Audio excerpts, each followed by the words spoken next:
অর্থাৎ এই নামমালা তত্ত্বে কি বলা হচ্ছে না, বলা হচ্ছে যে আমাদের এই যে ভাগবত প্রাপ্তি আমরা যে লাভ করতে চাই, ভগবানের কৃপা আমরা যে লাভ করতে চাই, এই ভগবানের কৃপা এবং ভগবত প্রাপ্তি কথা একটি স্বরূপ শাস্ত্রে সেখানে বলা হয়েছে। সেখানে বলা হচ্ছে কি না, সেখানে বলা হচ্ছে স্বয়ং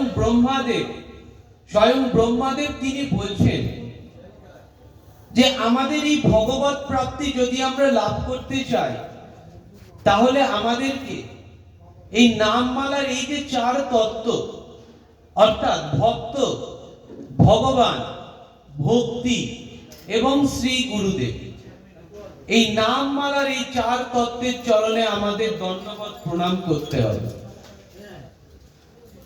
এই যে নামমালার এই চার তত্ত্ব, এই চার তত্ত্বকে আমরা যদি প্রণাম করি, যদি আমাদের ভক্তি ভরে যদি আমরা প্রণাম করি, তাহলে আমরা কিন্তু শ্রী ভগবানকে লাভ করতে পারব। কারণ শাস্ত্রে বলা হচ্ছে যে শ্রী ভগবানকে লাভ করতে গেলে এই নামমালার এই যে চার তত্ত্ব, এই চার তত্ত্বের কথা কিন্তু আমাদের মাথায় রাখতে হবে। এই চার তত্ত্ব আমাদের মনে রাখতে হবে।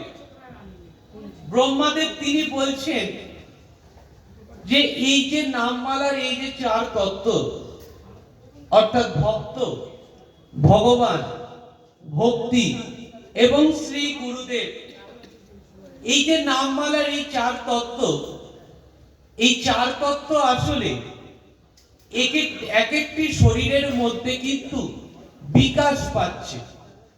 অর্থাৎ বলা হচ্ছে যে এরা চারই নাম, কিন্তু এদের শরীর কিন্তু একটি।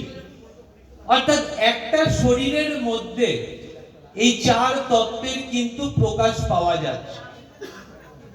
অর্থাৎ ভক্ত, ভগবান, ভক্তি এবং শ্রী গুরুদেব, এই নামমালার এই চার তত্ত্ব আমরা যখনই যে কোনো বিপদে পড়ি, তখনই আমরা কিন্তু এই নামমালার এই চার তত্ত্ব অর্থাৎ ভক্ত, ভগবান, ভক্তি এবং শ্রী গুরুদেব, এই নামমালার এই চার তত্ত্বের চরণে দণ্ডবত প্রণাম করব।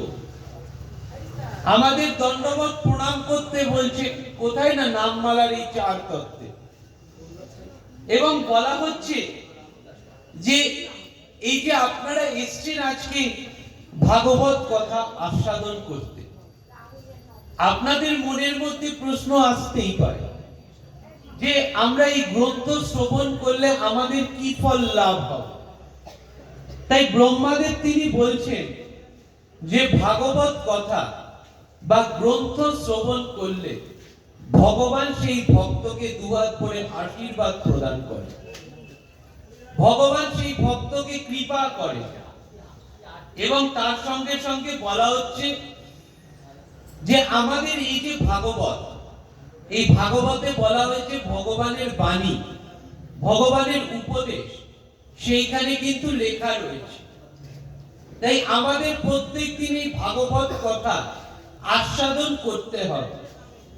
যদি আমরা ভাগবত কথা আস্বাদন করি, তাহলে ভগবান আমাদেরকে কিন্তু দুহাত করে কৃপা লাভ করে, দুহাত করে আশীর্বাদ প্রদান করে। এবং